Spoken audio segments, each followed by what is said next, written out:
രാഗിനിലേക്ക് പോവുകയാണ്. രാഗിൻ വെളിച്ചം വീണ് തുടങ്ങിയിട്ടുണ്ട്.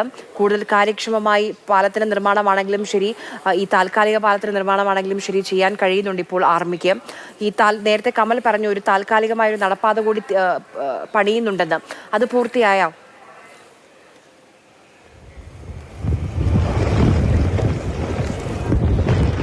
രണ്ട് പാലത്തിന്റെയും നിർമ്മാണം ഇപ്പോൾ പുരോഗമിച്ചുകൊണ്ടിരിക്കുകയാണ്. ഒരു താൽക്കാലിക പാലം, അതായത് നടപ്പാത എന്ന നിലയ്ക്കുള്ള ഒരു പാലം നിർമ്മിക്കുന്നുണ്ട്. അതിന്റെ പണിയും സൈന്യം തന്നെയാണ് പ്രധാനമായും ഏറ്റെടുത്ത് നടത്തുന്നത്. പക്ഷേ അത് ഇപ്പോൾ പുരോഗമിച്ചുകൊണ്ടിരിക്കുന്നു. ഇതോടൊപ്പം തന്നെ ബെയ്ലി പാലത്തിന്റെ നിർമ്മാണവും നടക്കുകയാണ്. ഈ രണ്ട് പാലങ്ങളും യാഥാർത്ഥ്യമായാൽ മാത്രമേ അങ്ങോട്ടുള്ള കണക്ടിവിറ്റി സുഗമമായി എന്ന് പറയാൻ സാധിക്കുകയുള്ളൂ.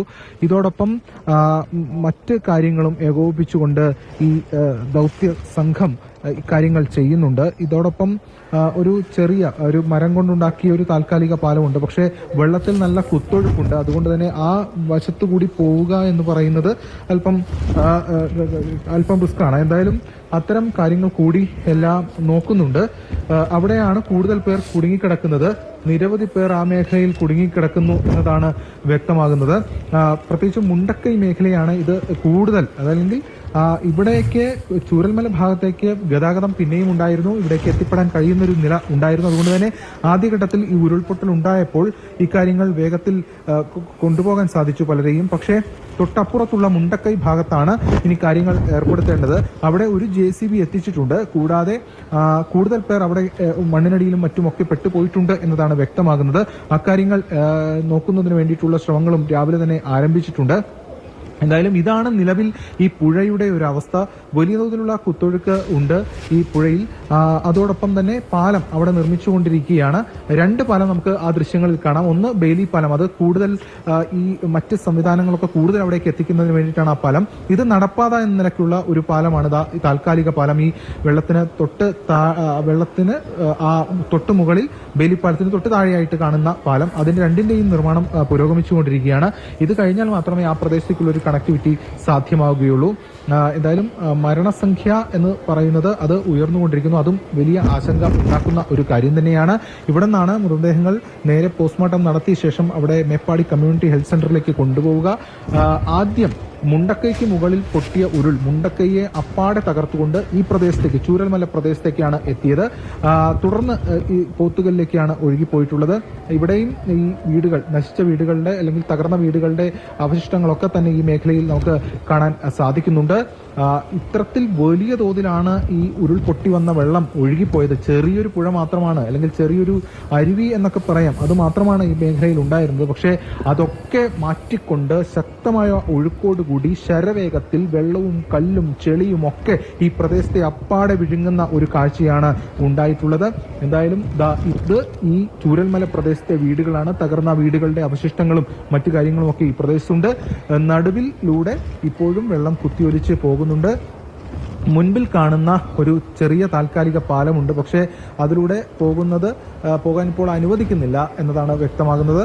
ഈ രണ്ട് പാലം യാഥാർത്ഥ്യമായി കഴിഞ്ഞാൽ അങ്ങോട്ടുള്ള കണക്ടിവിറ്റി സുഗമമാക്കും എന്നതാണ് ഇപ്പോൾ സൈന്യവും പോലീസും ഫയർഫോഴ്സും മറ്റ് സംവിധാനങ്ങളും ഒക്കെ വ്യക്തമാകുന്നത്. അവിടെ കൂടുതൽ പേർ കുടുങ്ങിക്കിടക്കുന്നുണ്ട്, അല്ലെങ്കിൽ അവിടെ കൂടുതൽ പേർ മണ്ണിനടിയിലും മറ്റുമൊക്കെ പെട്ടുപോയിട്ടുണ്ട്. പലരും തങ്ങളുടെ ഉറ്റവരെ കാണുന്നില്ല, ബന്ധുക്കളെ കാണുന്നില്ല എന്നൊക്കെയുള്ള കാര്യങ്ങളുമായി എത്തിയിട്ടുണ്ട്. ഇപ്പോൾ നമ്മളോടൊപ്പം ഗോകുലും കൂടി ചേരുകയാണ്. ഗോകുലെ, നമ്മൾ രാവിലെ ഇവിടെ എത്തിയ ഘട്ടത്തിൽ ഇവിടെ കാണാൻ കഴിഞ്ഞ കാഴ്ച ഇതൊക്കെയാണ്. അതായത് പാലത്തിന്റെ നിർമ്മാണം നടക്കുന്നു, അങ്ങോട്ടുള്ള കണക്ടിവിറ്റിയാണ് പ്രധാനപ്പെട്ട പ്രശ്നം, അല്ലേ? തീർച്ചയായിട്ടും ഈ പാലത്തിന്റെ പണി ഉച്ചയോടുകൂടി പൂർത്തിയാവും. അത് പൂർത്തിയായി കഴിഞ്ഞാൽ ഒരു ആശ്വാസം എന്ന് പറയുന്ന ഒരു പക്ഷേ കൂടുതൽ ട്രക്കുകളിലും അതോടൊപ്പം തന്നെ JCBകളും ഇറ്റാച്ചികളും ഒക്കെ അങ്ങോട്ട് എത്തിക്കാൻ കഴിയുമെന്നുള്ളതാണ് ഏറ്റവും ഒരു ആശ്വാസകരമായ കാര്യം. അങ്ങനെ വരുമ്പോൾ കുറച്ചുകൂടി കൂടുതലായിട്ട് അവിടെ നിന്ന് ആളുകളെ, അല്ലെങ്കിൽ ഇനിയിപ്പോൾ രക്ഷാപ്രവർത്തനം എന്ന് പറയുന്നത് റിക്കവറികളാണ് കൂടുതലുമായി വരിക. അത് കൂടുതൽ വേഗത്തിലാക്കാൻ കഴിയും. കൂടുതൽ ട്രക്കുകൾ ഒക്കെ ആർമിയുടെയൊക്കെ വരുന്നുണ്ട്. അതൊക്കെ വളരെ പെട്ടെന്ന് ഈ പാലം പൂർത്തിയായി കഴിഞ്ഞാൽ അങ്ങോട്ട് എത്തിക്കാൻ കഴിയും. ഇപ്പോൾ താൽക്കാലികമായുള്ള നടപ്പാലത്തിന്റെ പണി കൂടി ഏകദേശം അവസാന ഘട്ടത്തിലാണ്. കഴിഞ്ഞ ദിവസം നമ്മൾ പോയ പാലത്തിന്റെ മുകളിലൂടെ വെള്ളം പോകുന്ന ഒരു സ്ഥിതി, താൽക്കാലിക പാലത്തിന്റെ മുകളിലൂടെ രാത്രിയൊക്കെ ഇപ്പോൾ വെള്ളം പോകുന്ന ഒരു സ്ഥിതി ഉണ്ടായി. ഇപ്പോൾ അത് കുറഞ്ഞിട്ടുണ്ട്. പിന്നെ മാത്രമല്ല, നമ്മൾ ഈ സ്ഥലം തന്നെ ആകെ നശിച്ച് കിടക്കുന്ന കാര്യങ്ങളൊക്കെ നമ്മൾ കഴിഞ്ഞ ദിവസങ്ങളൊക്കെ തന്നെ കാണിച്ചു. വീടുകളൊക്കെ തന്നെ നശിച്ച് നിൽക്കുന്നു. ഇപ്പോൾ അങ്ങോട്ട് കടക്കുക എന്നുള്ളത് ഈ വെള്ളത്തിന്റെ ഒഴുക്കാണ് ഒരു പ്രധാന പ്രശ്നമായി വരുന്നത്. ഇപ്പോൾ ഒരു നടപ്പാലം കൂടി പൂർത്തിയായി കഴിഞ്ഞാൽ കുറച്ചുകൂടി ആളുകൾക്ക് അല്ലെങ്കിൽ ആർമിയിലുള്ളവർക്കൊക്കെ കുറച്ചുകൂടി വേഗത്തിൽ അപ്പുറത്തേക്ക് എത്താൻ കഴിയും. അപ്പോൾ കുറച്ചുകൂടി രക്ഷാപ്രവർത്തനത്തിന്റെ ഒരു വേഗതയൊക്കെ വർദ്ധിപ്പിക്കാൻ സാധിക്കുമെന്നാണ് തോന്നുന്നത്, അല്ലേ രാജി? അതെ അതെ, തീർച്ചയായും. ഇതോടൊപ്പം തന്നെ ഈ കാലാവസ്ഥ ഇപ്പോഴും മഴയുണ്ട്, കോടയുണ്ട്, കാലാവസ്ഥയും ഒരു വെല്ലുവിളിയാണല്ലോ ഗോകുലൻ. തീർച്ചയായിട്ടും നമുക്ക് ആ അറ്റത്ത് നോക്കിയാൽ കാണാം കോടമഞ്ഞ് ഇങ്ങനെ ഇറങ്ങി നിൽക്കുകയാണ്. മഴയാണോ കോടമഞ്ഞാണോ ഒന്നും മനസ്സിലാകാത്ത രീതിയിൽ, അല്ലേ? നമുക്കൊരു ദൂരെ കാഴ്ചയൊന്നും ഇവിടെ നിന്ന് അതെ തീരെ ലഭ്യമാകാത്തൊരവസ്ഥയുണ്ട്. ഇപ്പോ അങ്ങനെ ഒരു കാലാവസ്ഥയാണ്. നമുക്ക് ആ ദൂരത്തേക്കൊന്നും കാണുന്നില്ല, അവിടെ എന്താണ് ഉള്ളതെന്നൊന്നും വ്യക്തമാകാത്ത ഒരു രീതിയാണ്. ഈ കാലാവസ്ഥ സ്വാഭാവികമായും ഈ രക്ഷാപ്രവർത്തനത്തിനൊക്കെ ഒരു വെല്ലുവിളി തന്നെയാണെന്ന് പറയേണ്ടി വരും. കാരണം മഴ ഇപ്പോൾ ചെറിയൊരു ശമനമുണ്ട്, പക്ഷേ എങ്കിലും ഏത് സമയവും പെയ്യുന്ന ഒരു അവസ്ഥ. ഇന്നലെ രാത്രിയൊക്കെ മഴ ഉണ്ടായിരുന്നു എന്നുള്ളത് തന്നെയാണ് മനസ്സിലാക്കുന്നത്. അപ്പോൾ അങ്ങനെ ഒരു സാഹചര്യത്തിൽ രക്ഷാപ്രവർത്തനം എന്ന് പറയുന്നത് ദുഷ്കരം തന്നെയാണ്. അതിന്റേതായ റിസ്കുകൾ ഉണ്ട്, അല്ലേ രാഗി? തീർച്ചയായും. മാത്രമല്ല ഇപ്പൊ ആ വെള്ളത്തിന്റെ കുത്തൊഴുക്ക് കണ്ടില്ലേ, ശക്തമായിട്ടുള്ള കുത്തൊഴുക്ക് തന്നെ വെള്ളത്തിന്റെ ഉണ്ട്. അതുകൊണ്ട് ഈ പാലം യാഥാർത്ഥ്യമായി ഈ കാര്യങ്ങൾ ചെയ്തു കഴിഞ്ഞാൽ മാത്രമേ ഇതിലൊരു ഒരു ഒരു ശാശ്വതമായിട്ടുള്ള അല്ലെങ്കിൽ ആ ശാശ്വതമായിട്ടുള്ള പരിഹാരം ഈ കണക്ടിവിറ്റിയുടെ കാര്യത്തിൽ ഉണ്ടാവുകയുള്ളൂ, അല്ലെ?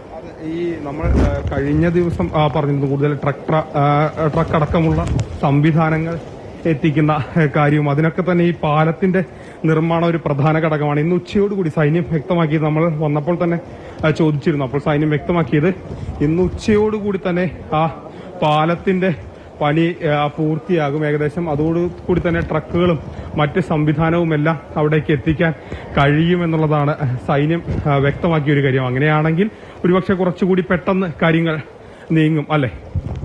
അതെ, എന്തായാലും ഈ മുണ്ടക്കൈ അതോടൊപ്പം തന്നെ ചൂരൽമല ഈ രണ്ട് പ്രദേശത്താണ് ഈ ഉരുൾപൊട്ടൽ സാരമായി ബാധിച്ചത്. ഈ രണ്ട് മേഖലയിലെ കുടുംബങ്ങളെയാണ് തകർത്ത് കളഞ്ഞത്.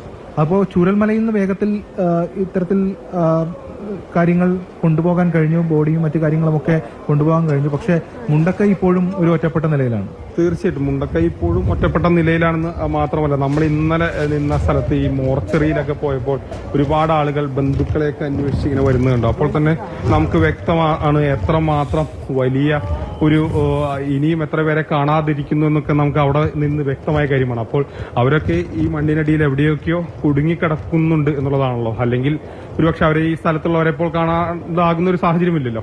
അപ്പോൾ പലരോടും ഞങ്ങൾ ചോദിച്ചു, ഒരുപക്ഷെ അവർക്ക് വിളിക്കാൻ പറ്റാത്തായിരിക്കും, എവിടെയെങ്കിലും കുടുങ്ങിക്കിടക്കുന്നുണ്ടാകും, അങ്ങനെയൊക്കെ പറഞ്ഞപ്പോഴും അവർ നമ്മളോട് തിരിച്ചു ചോദിക്കുന്നു, അങ്ങനെയാണെങ്കിൽ അവർ ആരുടെയെങ്കിലും ഒക്കെ ഫോണിൽ നിന്ന് ഞങ്ങളെ ബന്ധപ്പെടേണ്ടതല്ലേ, നമ്മളെ അറിയിക്കേണ്ടതല്ലേ? അങ്ങനെയൊന്നും അറിയിക്കുന്നില്ല. അതുകൊണ്ട് തന്നെ അതിന് സാധ്യതയുണ്ടോ എന്നൊക്കെ അവർ ഇങ്ങോട്ട് ചോദിക്കുകയാണ്. അപ്പോൾ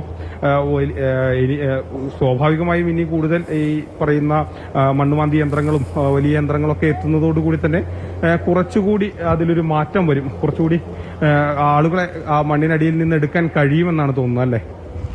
അതെ, അനിശ്ചിതത്വത്തിന്റെയും ഒരു ആശങ്കയുടെയും ഒക്കെ മണിക്കൂറുകൾ അവസാനിച്ചില്ല, അതങ്ങനെ തന്നെ പോകുന്നു എന്നതാണ് ഈ കാഴ്ചകളൊക്കെ കാണുമ്പോൾ നമുക്ക് മനസ്സിലാക്കാൻ സാധിക്കുന്നത്. അതായത് ഇനി പ്രധാനമായും ഈ കാര്യങ്ങൾ ഏകോപിപ്പിച്ച് നടക്കേണ്ടത് മുണ്ടക്കൈ പ്രദേശത്താണ്. മുണ്ടക്കൈ പ്രദേശത്തേക്കുള്ള പാലം നിർമ്മാണം, ബെയിലിപ്പാലം നിർമ്മാണം സൈന്യത്തിന്റെ പുരോഗമിച്ചുകൊണ്ടിരിക്കുന്നു. അതോടൊപ്പം തന്നെ തൊട്ട് താഴെ ആ ബെയിലിപ്പാലത്തിന് തൊട്ട് താഴെ ഒരു പാലവും കൂടി നടപ്പാത എന്ന നിലയ്ക്ക് നിർമ്മിക്കുന്നുണ്ട്.